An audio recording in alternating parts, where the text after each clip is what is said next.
September 1947. Brother Fairgrieve of the Somaski died. I know because I killed him. I used my well-rod pistol. A gun so quiet it sounds like swatting a mosquito. In the midst of prayer, he slumped over his mattress. I checked for a pulse. Gone. Olive, the invisible entity anchored to me through a tattoo I don't recall getting, got a weird vibe from what seemed to be a typical assassination. The tattoo, if you're wondering, is on my forearm. A snake wrapped around an invisible female form. The order to kill Brother Fairgrieve came through the Hydra shortwave radio in my closet. Unencrypted Morse code from an RCMP operative I'd never met. It could be Intrepid, my teacher from Camp X, but I didn't think so. He had his own demon hunting mission in Toronto. I had mine in my hometown, Bridal Veil Lake, and I thought I might be finding my stride. My first target had been a disaster. Kitty Esposito, demonically possessed teenager, had nearly killed me. Brother Fairgrieve's assassination, on the other hand, had been a walk in the park for a secret agent of Canada, an alumni of Camp X, the precursor of the CIA. After the mission, I walked back to Tour Hill from St. John's Orphanage. None of the nuns saw me enter through an unlocked basement window. There'd been an awful smell down there, like a dead mouse decaying in a forgotten trap. I felt a draft from between the floorboards, and two nostrils full of the same odor concentrated. Something bigger than a mouse had died under the floor. Didn't matter. The target had a bedroom on the second floor. On silent feet, I glided up the stairs. The monk didn't hear me enter. Nobody saw me exit from Brother Fairgrieve's window onto the grass. The mobsters, drinking in the alley outside the kitchen entrance to the Jade Empress, pretended I didn't exist. The Chinese food restaurant offered affordable, popular dishes to hungry tourists, and served as a front for an illegal casino by Adamo DeFranco. He'd recently taken over for his brother, Frank, who I also killed.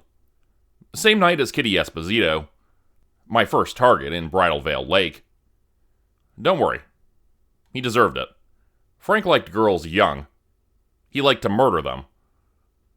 Adamo shed no tears. He knew about his brother's proclivities and didn't approve. We bonded and become friends. I didn't care about the gambling. He wanted nothing to do with trafficking or murder. We got along swell. He didn't ask questions when I sat down next to him at the bar. The casino was thriving. Maybe 100 suckers threw their money away to the house. A new swing band blew off the roof. "Mr. Anderson," Adamo greeted without looking up from his book. The man read a lot, and rarely drank. He rolled his cigarettes and organized them in a neat stack. He'd smoke one before calling it a night. The rest he left for his employees. If there were enough for all, Mr. DeFranco was pleased. If there weren't, well, then someone had messed up. His captains were left to debrief with their teams and mete out the consequences. "Please," I said. "Alton. My friends call me Alton." The bartender brought over 2 glasses and some gin. Adamo eyed the glasses as they filled. "Are we celebrating?" "Yes, I suppose so. Tonight's task? It went well. Cheers."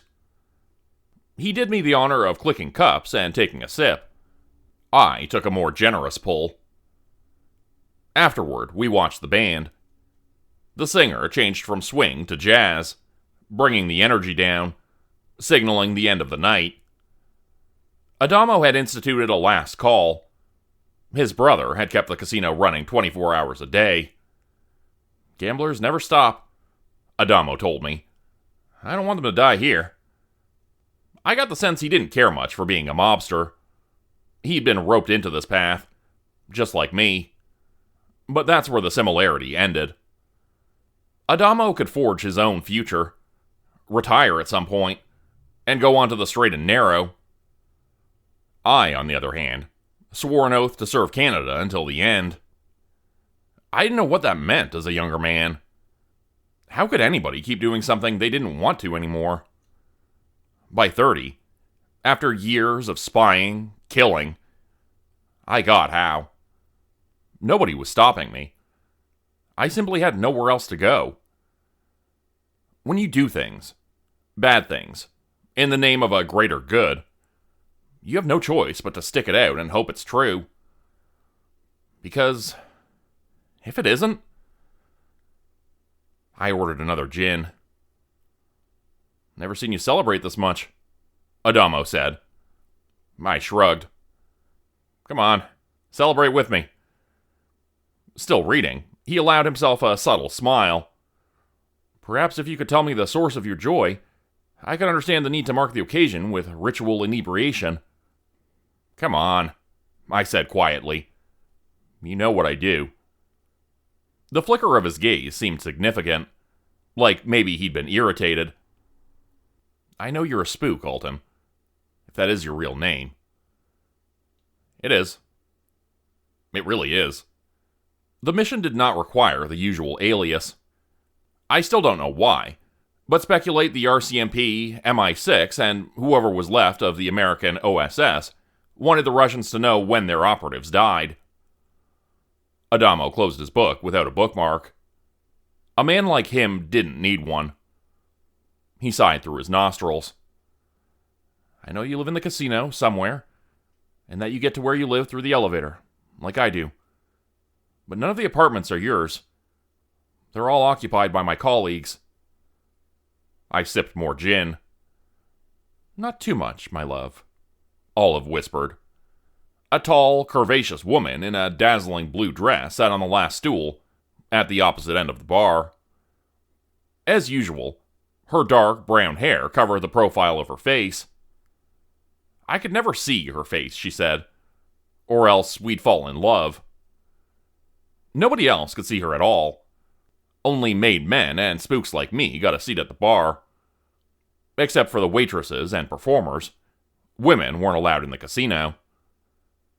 I'd only seen Olive once before, when she tried to take over my mind within an idyllic dream, where we were married and living like God intended. I stood up.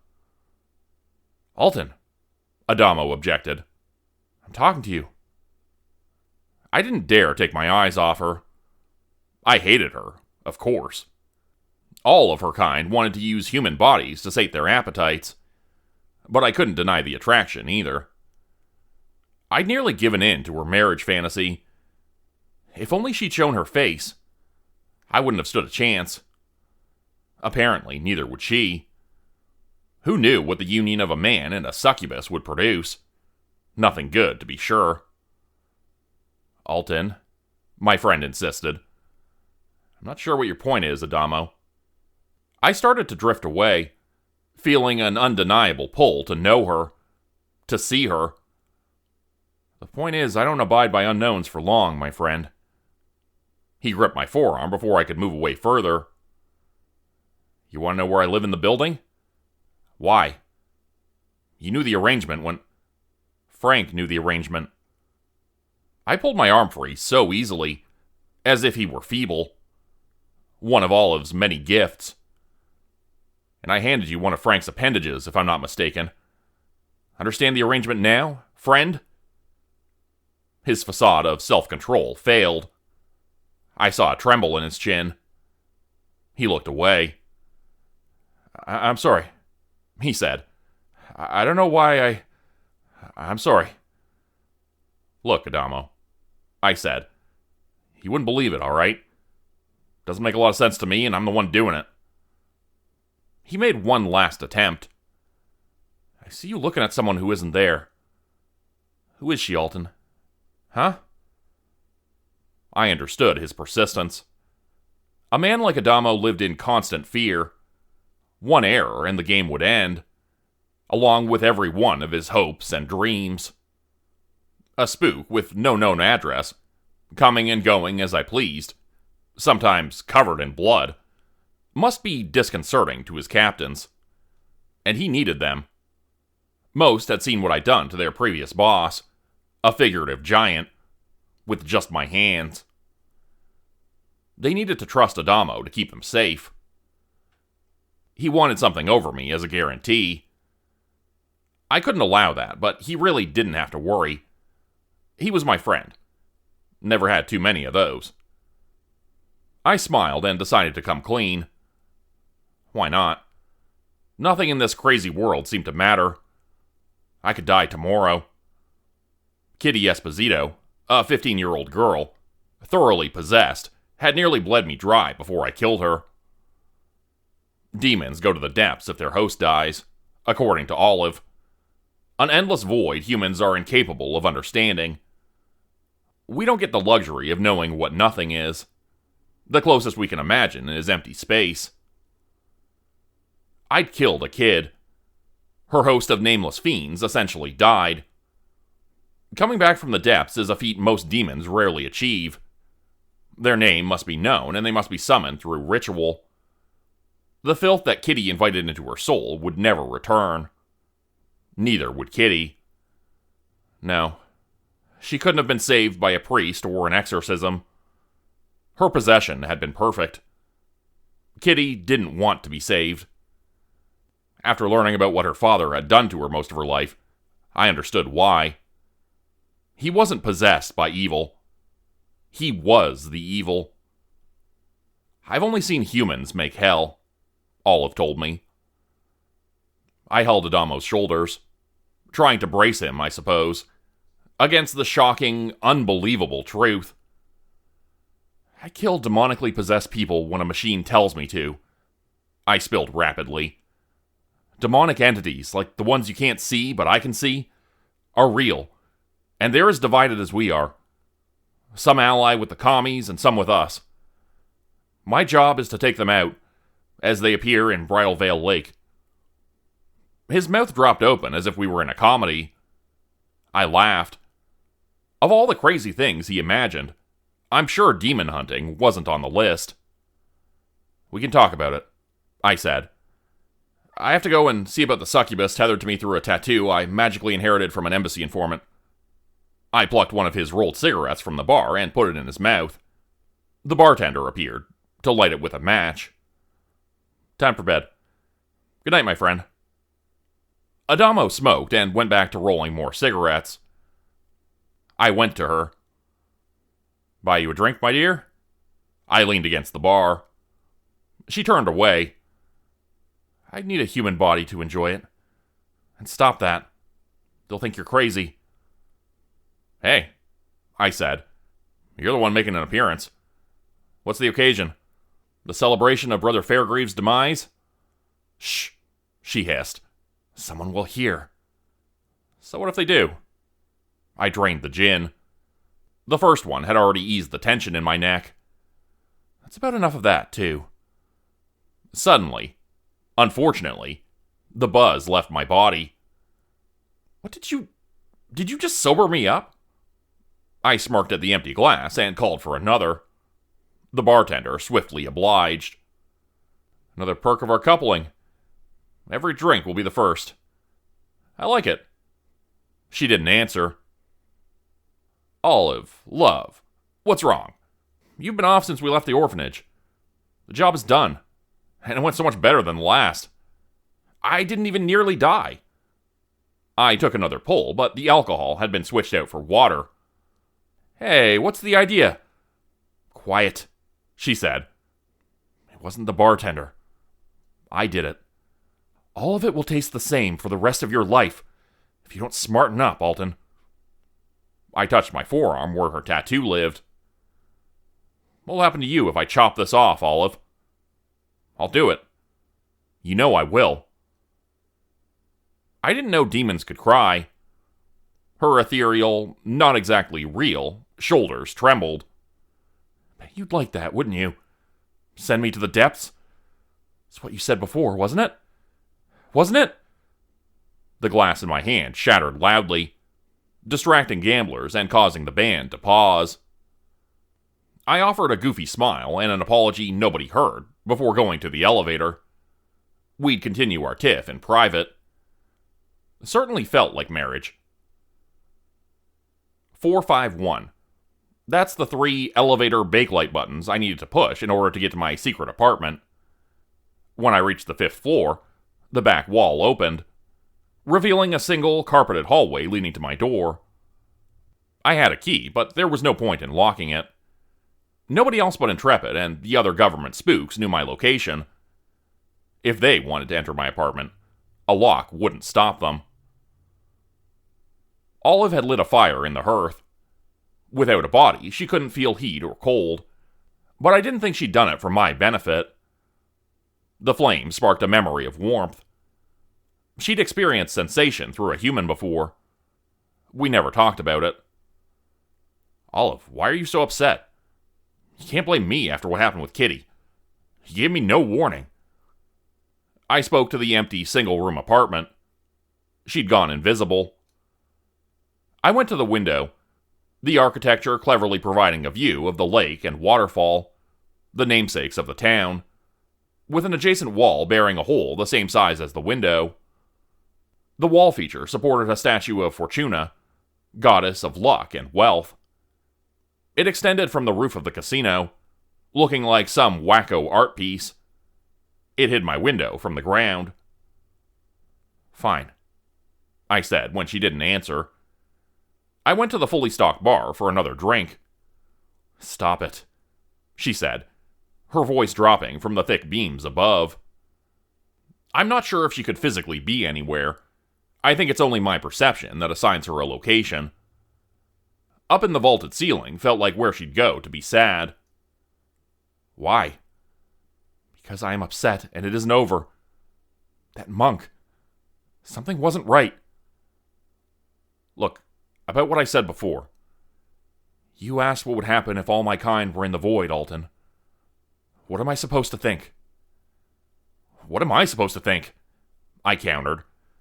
Kitty Esposito? I tried to warn you. I don't think so, lady. And another thing. You're pretty touchy for a secret agent demon, eh? A strong wind stole the fedora off my head and sent it dangerously close to the open hearth. There's that word again. Demon. That's just what you call us. Oh, right. Well, you think of us as some kind of puppets, existing for your sole benefit and pleasure. Isn't that right? She had no retort, so I turned back to the bar and brought my drink, straight whiskey of generous volume, to the chair by the fireplace. This is pointless, she sighed. To me, she seemed to be by the window. Dark clouds are gathering in New York. There's another one of me across the border, Olive? Of us? I sipped the whiskey, finding it both good and disappointing. I don't know. Probably. We are Legion, after all. She mocked. Olive, I don't want to fight anymore. Let's go to bed, eh? It's late. Despite our odd arrangement, she would press against me and snuggle under the blankets. I knew she wasn't really there, and she couldn't feel me, but it had become our routine. Fragile and precious. One I didn't dare question, though I'm sure it served some utility. Her touches and prodding, and even light kisses, could heal and stop bleeding. Her general influence made me strong and fast. I knew she didn't love me. We barely knew one another. But it was nice to think of a simple life where two people could sleep together and think of nothing for a night. The Hydra came to life with dits and dahs blunted by the closet door. Damn it. No more. I didn't feel like it. The closet door opened. Olive. We have our orders. I went to the machine and listened, writing down the unencrypted name as it came through. Brother. Oh no. Come now, it can't. Fairgrieve.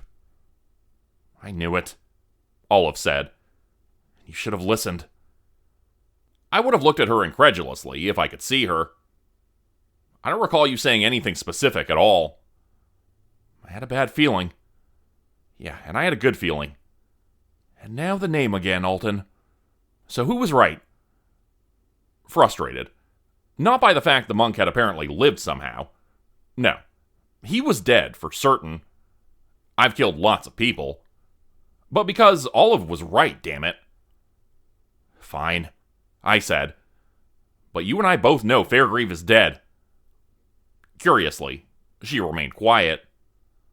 So what do we do, my dear? Quiet, she snapped. I'm thinking.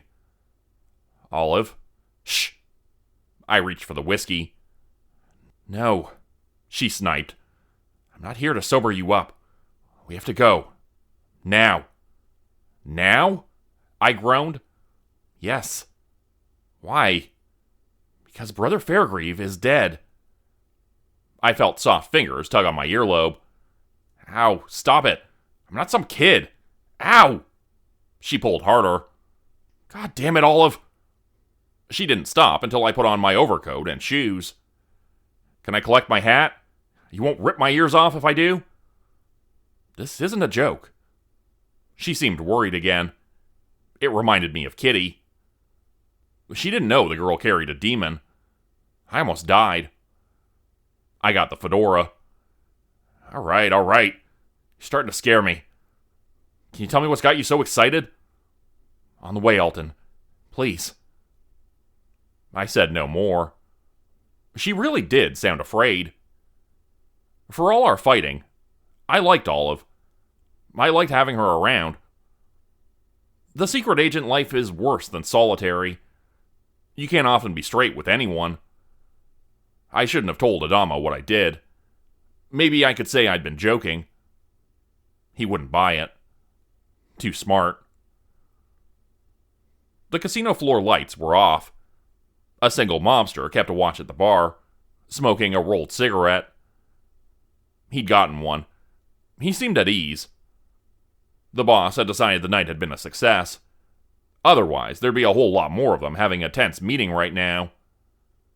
Another smoking goon unlocked the secret door leading to the darkened kitchen. No one waited in the alley this late. Bridal Veil Lake and Tour Hill had gone to bed. We had the streets to ourselves. The cold air combined with roaming fog made for a dreary scene.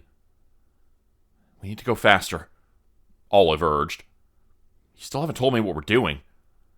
Brother Fairgrieve, she said, can't die.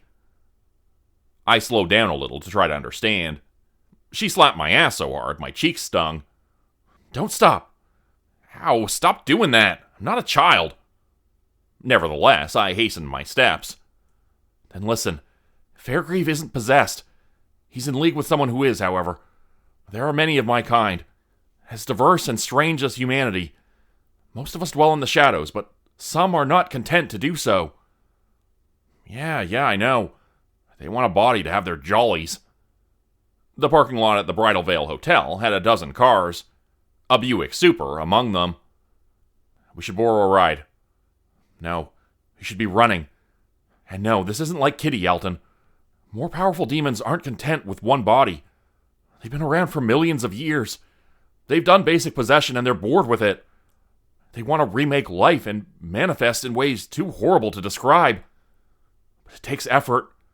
It requires slaves. I started jogging. Tour Hill ran steeply toward the lake. To get to St. John's Orphanage, we'd cross through the park where I'd gone camping as a child. Both of my parents had died while I'd been at war. I had no intention of returning there. You can go faster, she urged.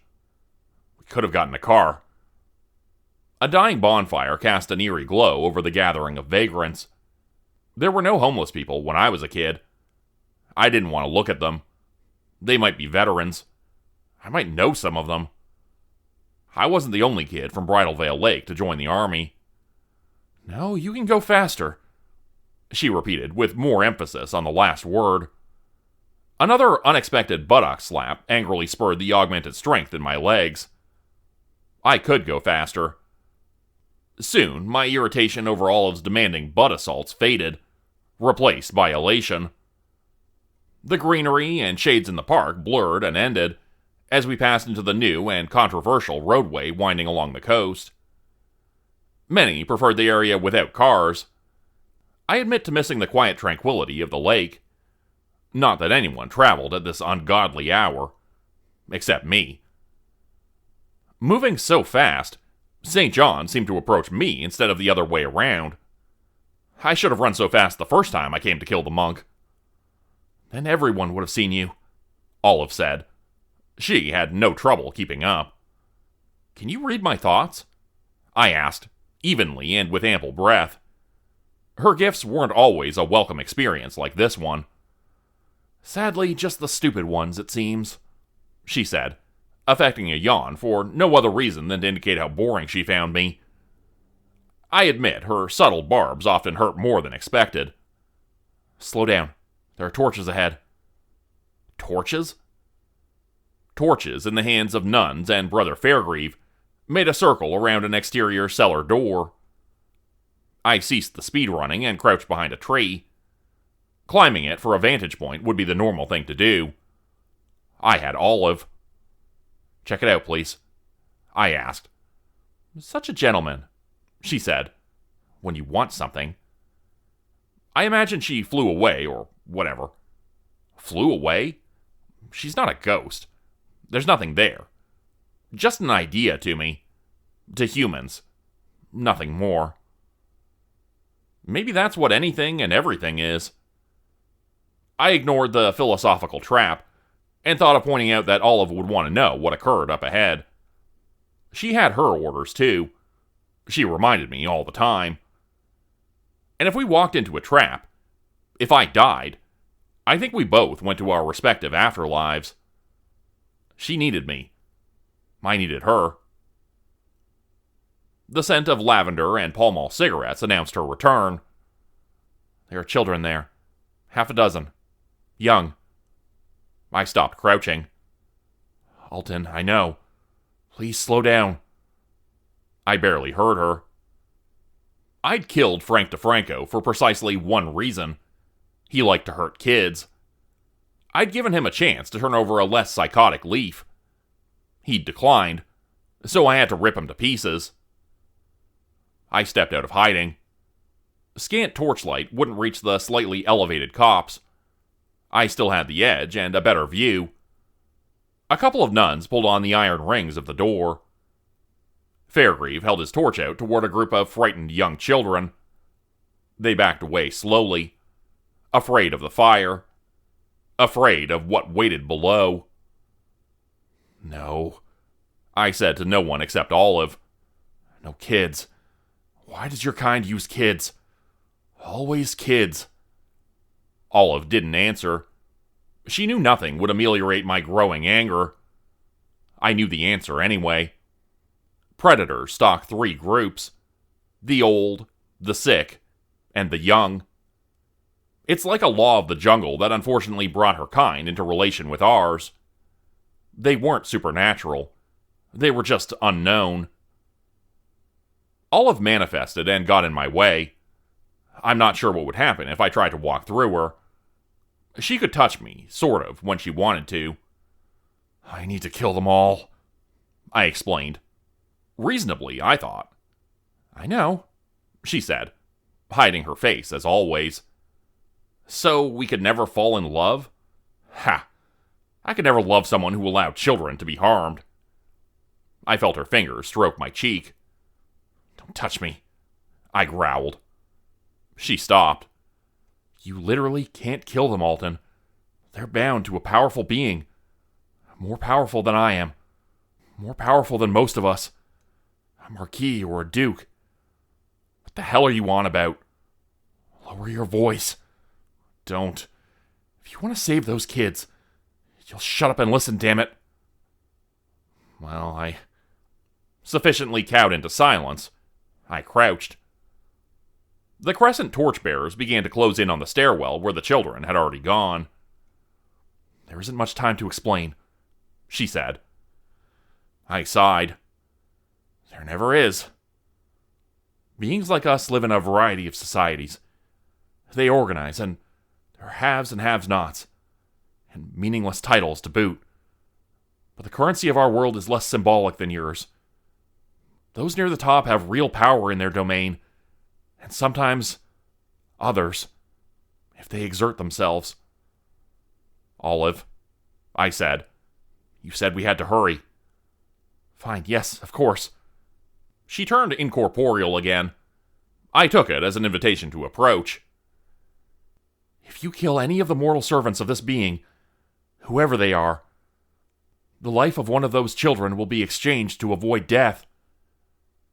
I slowed down some more. The last torch disappeared beneath the edge of the doorframe. So what the hell do we do? It was Olive's turn to sigh. Now it will sound simple when it isn't. You'll have to kill the mortal body anchored to the demon lord they worship. That doesn't sound simple at all, I said. I pulled the well rod from my shoulder holster. The wacko nuns and the monk put all their concerns into those kids. None had been looking backward into the shadows. I could find my clear shot and... mosquito swat. Alton, don't. I'm telling the truth. Yes, Mom, I get it. I'll be careful. I ignored her further protests. She, thankfully, didn't try to slap my ass, or otherwise physically persuade a cessation to the wrath I intended to deliver. Nobody and nothing killed kids on my watch. No siree. Olive gave up, and that gave me pause. In our short time together, we did two things: flirt and fight. I got too close to the open cellar door to ask about her apprehension. The end of a torch appeared, followed by an old nun's habit. I felt a brief pang of guilt for decking a nun in the side of the neck. She collapsed like a rag doll. I snatched up the torch before it lit her on fire. She's not a real nun, I reassured myself. That made it easier to strip her down, force a gag into her mouth, and hogtie her arms and legs with her own conservative undergarments. I'm no sicko, but I needed her uniform. The black robe and hood fit comfortably. This sister had a corpulent and veiny body shape, at odds with her angular cheekbones and sharp chin. She looked like a skeleton in a fat suit. I didn't usually leave unconscious witnesses on a mission. You can't kill her, Olive reminded me, unnecessarily. I hadn't forgotten. Her sweet breath swirled around my face, and inexplicably put me at ease. I took up the torch and completed the task I thought the nun had been assigned, closing the cellar door. One addendum, perhaps, was the sturdy branch I asked Olive to jam through the iron ring handles. Nobody would be going out this way easily. The ever-present joy of Olive's feminine scent succumbed in an instant to the most horrific stench of decay I'd yet encountered. And I'd crawled over Juno Beach in the aftermath. Excrement and burning fuel. The screams. My friends were begging for medics while the gunfire from the cliffs pinned us down. I sat down on the steps. Oh, God. Shh, Olive comforted, and her hands held my face. You aren't there, Alton. My darling. My beautiful, blue-eyed boy. It's over. It's done. And here you are, ready to save those children. Soft lips pressed against mine. I hadn't kissed a girl since... Shh, my darling, Olive went on. It's over now. Time to move on. I missed her kiss. I wanted more. She didn't read my mind, so maybe the idea wasn't so stupid. Or maybe you're in a basement of death that smells like hell, she rasped. I stood up. You make a lovely nun, she added. If you could keep those wild blonde curls tucked away. Invisible fingers tucked stray hairs underneath the hood. With the well rod behind my back, I proceeded down the cold storage hallway of a very old building. The orphanage had been a mill before, if I recalled correctly. Deeply set storerooms, hewn from limestone blocks the size of homes, housed the muffled echoes of the ritual ahead. Another storeroom had been repurposed into a thrust stage theater. Sconces held the torches, and smoke coalesced into a dome ceiling, bearing arcane symbols written in soot and blood. On rows of worn stone benches, the sisters clasped their hands in prayer, while Brother Fairgrieve stood above the shivering children on the stage. I took a spot among the nuns. Afraid, yes, and worried. What could I do if I couldn't kill them? I had no plan. Olive, I thought, reaching out. I need your help. But she said nothing, and I worried more that she hadn't come along. I didn't dare check my sleeve to see if I still wore the anchoring tattoo. If any of these wackos saw, the jig would be up, and I'd have no choice. I struggled to bear the guilt of the Kitty Esposito disaster. What would become of me if I inadvertently murdered dozens of children? There wouldn't be enough alcohol in the world, I tell you. A heavy, faintly glittering curtain opened ponderously, revealing an undulating mass of humanity, coated in dark, viscous fluid. More children. Orphans taken into St. John's, duped into believing they'd be cared for and loved. Instead, given to this... What the hell was I looking at exactly? In the dim lighting, such disparate objects made little sense. The curtains hung very oddly, undulating with a constant ripple from the floor. Embroidery, like the veins of a man, carried sparks upward as well. Something fed here, and I feared to find out what. Merciful Lord, Fairgrieve cried, stretching his hands out. We bring more young lives for your cause and amusement. 6 children, all from the same family, all healthy, all innocent, ready for the grand purpose only you may bestow upon them, O Great One. He threw himself to the floor, apparently in some kind of religious fit. Frothy bile issued from his mouth and onto his beard. The nuns prayed in a language I didn't know, and then began to sing a discordant hymn. All the words overlapped, but a few were clear. Ageless, cursed, and blessed. True, blighted, and tested. I'm not sure if that was the chorus, but all verbiage became lost in the collective shriek of the women as Brother Fairgrieve rose to his feet, shedding his robe like a snake. His naked body, lean and muscled, existed in paradox with the old man's face. His eyes were bloodshot and his mouth fixed in a sneer. Olive said he wasn't possessed, so what the hell was this? He snatched a girl by her hair and pulled her until she got to her feet, and so the question no longer mattered. This one, he shouted, sending spittle everywhere, while his mouth wrestled his tongue back inside. She screamed as he dragged her toward the mass-blackened heap. I couldn't wait. Even without a plan, I could not let this happen. The snap of the well rod could not be heard over the ritual fervor of the nuns. A spurt of Fairgrieve's blood spewed from his shoulder. His grip slackened, and the girl leapt away like a frightened rabbit to her siblings. Fairgrieve stared at his bleeding arm before raising it. A call for silence. Who dares attack a herald of the Duke? The nuns looked everywhere. So I did too. A foul wind tore from behind the curtains, followed by a laugh so loud it drove everyone but me to their knees.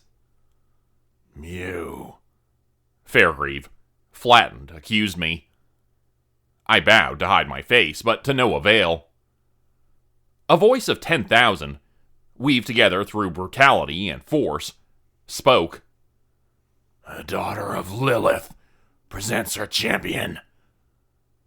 Fairgrove rose a little and bowed to the curtains and the mass. An intruder, an insult. I will slay them, my lord.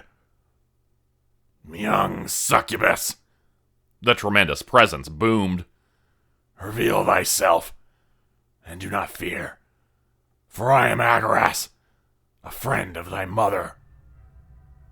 Olive manifested before Fairgrieve, hiding her face as always. The monk's haughty expression cracked for a moment, allowing a hint of uncertainty to come to the surface. My lord? Olive addressed the being, curtsying as one might before a royal. I do apologize for the intrusion. After a pause, the breath from the curtains heaved a nauseating sigh. The nuns around me passed out. I felt a little dizzy. I am curious as to why you felt the need to sneak into my most humble lodge. I am not offended. Yet. Concerned, however, by the attack on my herald. It is unwarranted. The nun's habit tore from my body as I flew into the air, suspended by rough hands I could not see. One of the spies. I often forget about the tiny machinations of humans. The incredible force in the room turned its attention solely on me, and I nearly voided my bowels and threw up. Such a power shouldn't be allowed.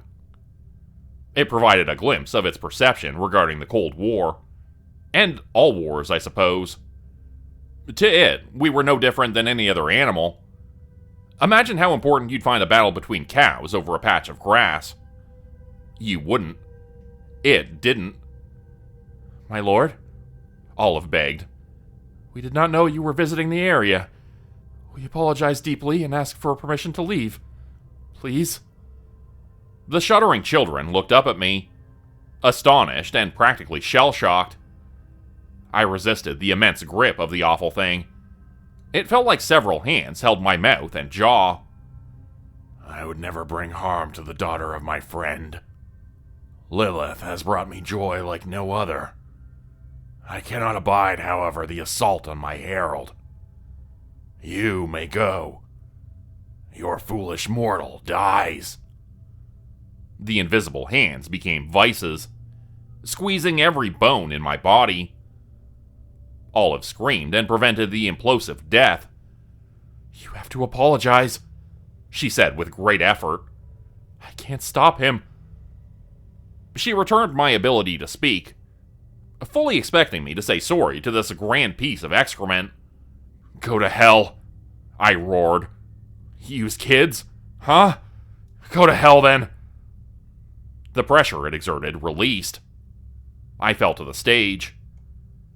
All living things use other living things to thrive, it said matter-of-factly. Even humans know this to be true. I couldn't deny it, but had zero interest in a debate. Let the kids go, I demanded, more quietly than intended. Beg for your life, Olive pleaded.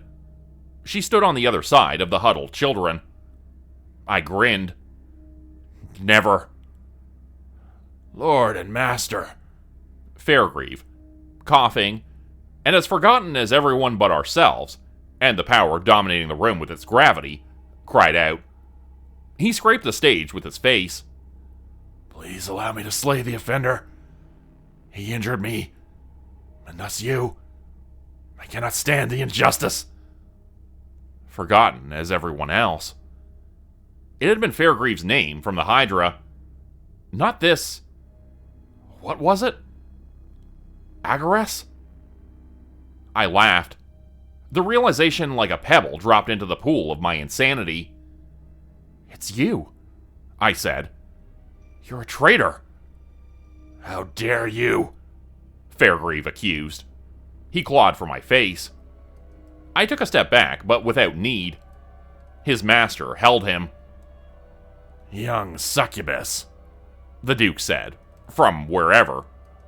What does thy vassal say? Olive bowed, and kneeled, and eventually kowtowed. I disagreed with the sight. A woman should never beg. Hell, nobody should. I say your herald is a traitor, I shouted. We got his name, not yours. That means he's working for the other side. You seem like someone above it all. So why's your herald picking a side? All of the air in the immense room drained into the vacuum of those strange curtains, serving as the mouth of Agaress. I couldn't breathe. Neither could the kids. Starved for oxygen, we stretched out, holding hands in our last moment. Sorry, I rasped with what could have been my last breath. Brother Fairgrieve stood above us. What the hell kind of a name for a monk was that? Didn't they call themselves John and Matthew or Peter? Fairgrieve wasn't the name of a monk, but the label of an egotistical villain, his name. He hadn't changed it when he supposedly joined the Samaski. Monks shed their names. Snakes didn't. He drew a knife from the billowy sleeve of his robe, and snatched the hair of the same girl. The point of the knife went for her neck, but the hand of his master held him in stasis, and I could suddenly move. I could kill him with the garrote or the knife disguised as a pen. I had a cigarette case full of poison. But all of these options wouldn't serve, because I'd killed him once before with a gun. It'd take the life of a child. Another child. The kids under the fluid, linked to the curtains, attached to the monk and the nuns, were the ones who would die before they did.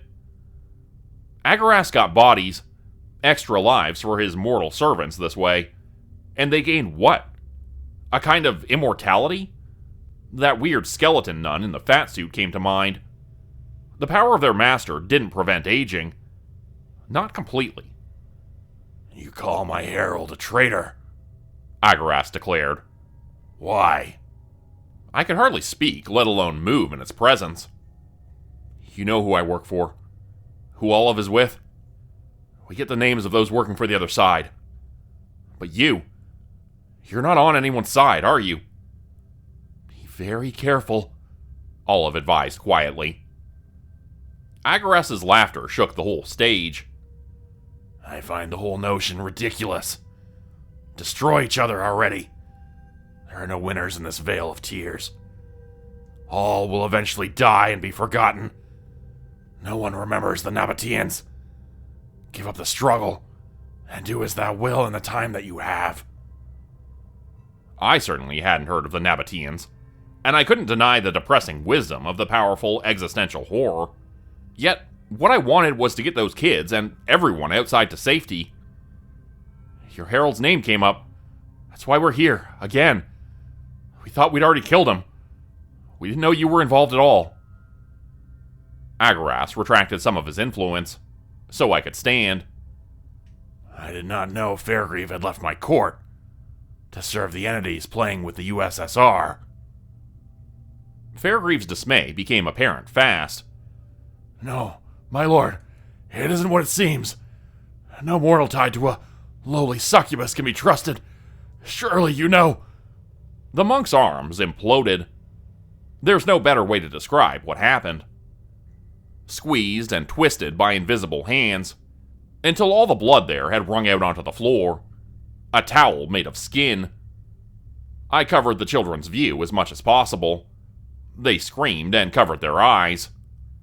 Lord, please, I beg you.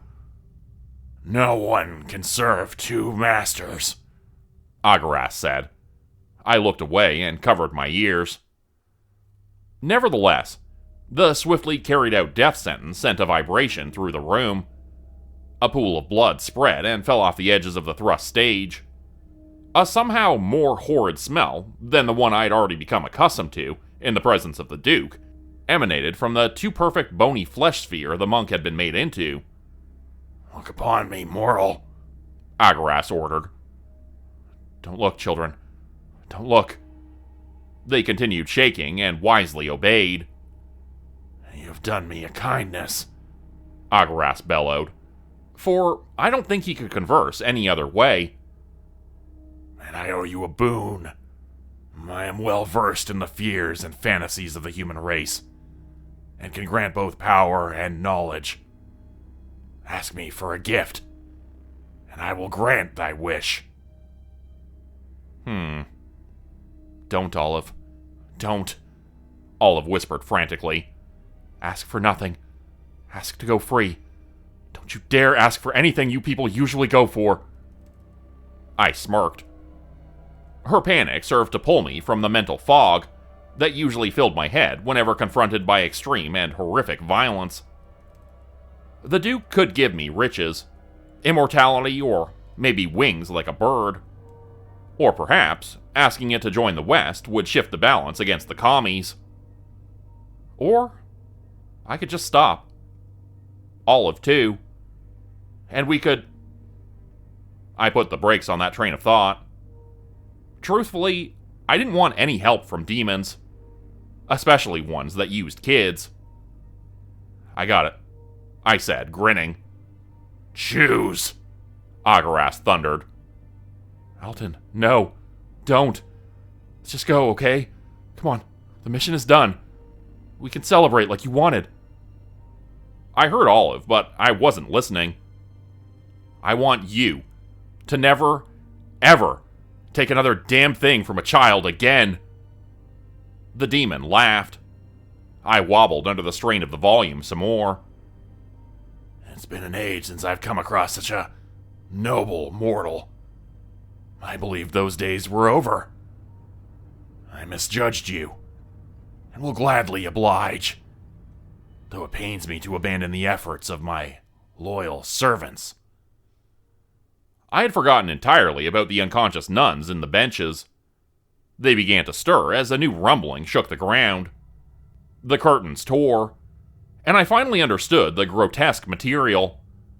A membrane full of veins running like roots into the fluid, draining life from the imprisoned children. One had already been freed. A boy, wide-eyed and stunned. He must have been let go before Agaras crushed Fairgrieve. The black fluid lost viscosity and drained like water onto the stone floor. Immediately, the liberated children began to stir and cry and ask for help. I rushed to their aid.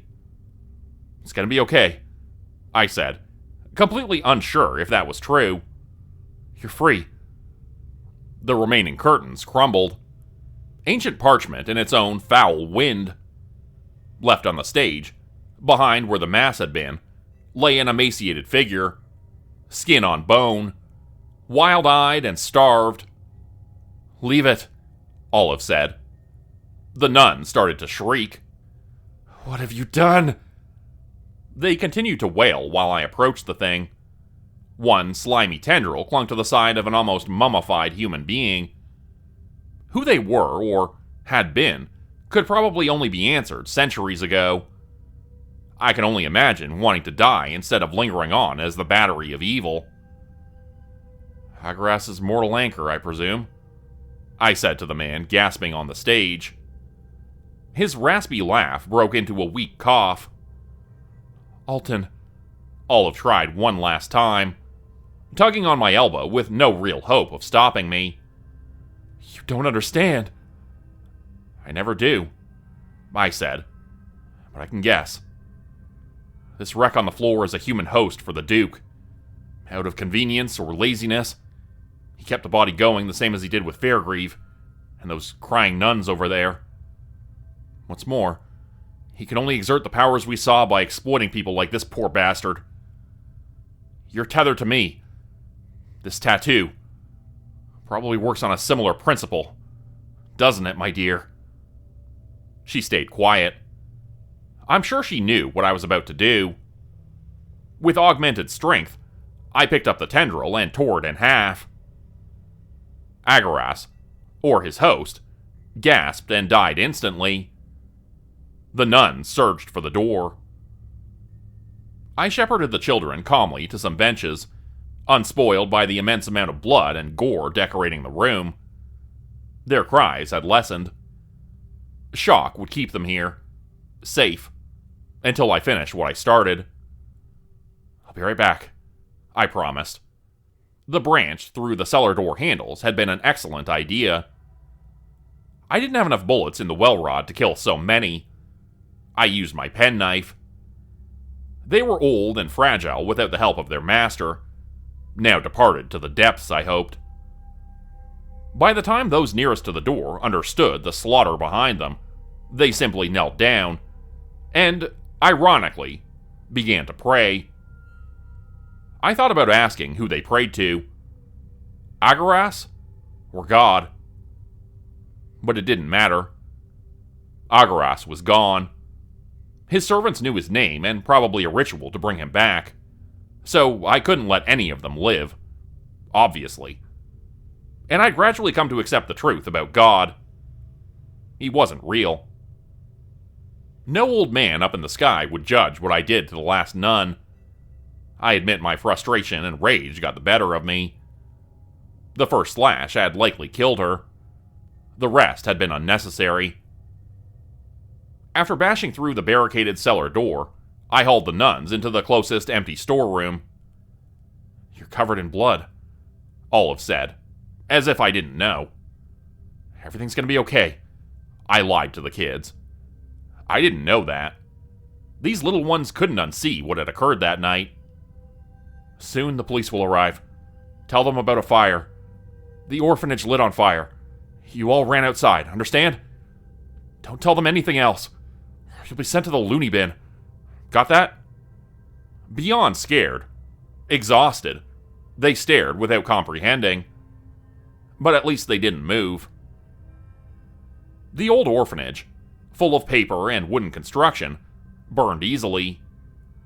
When the upper floors collapsed into the bottom, I left. Distant sirens could be heard. If only I could have done more. Where were those kids supposed to go now? From the window of my apartment, I could see the flames while I wept. Olive's scent said she drew near. I sniffed and felt my chin quiver. I need a shower. You need to listen. Carefully, my love, she cooed. I always felt thrilled and alarmed when she called me that. What's wrong? Would we forever be having conversations that started with this phrase? When the answer, inevitably, would forever be everything. Everything is wrong. You've sent a duke to hell, Alton. That's right. And I'll do it again. To any of your kind. If they hurt someone innocent. He'll be back, she said. There are many, many humans that serve him. They know his name. They know his ritual. You've offended him. It's only a matter of time before he comes for justice. Revenge? She snapped her invisible fingers under my nose. Whatever you want to call it, Alton. He won't be content with taking your life, dearest. She bit off that last term of endearment. He'll want your soul. And not you, me, Intrepid, or the Canadian government will be able to stop him. I held out my hand. Olive, my love, don't worry. We did it once already. We'll do it again. If we must. I forced a not very stable smile. The breath from her exasperated sniff felt cool and delightful. Oh, you stupid, stupid man. At last, she took my hand. And everything so wrong in the universe wasn't right. But I could bear it all, at least for that moment. I love you, you know, she said. And I, more stupid than ever, replied, But I haven't seen your face. A gentle rain tapped the window. And I wondered, would it quell the fire? Become a channel member today for early access, bonus videos, and special emojis only available to members. Check out the description below or click the join button for more info. If you'd like another way to help support the channel, please consider joining my Patreon page at patreon.com/JordanGroupHorror.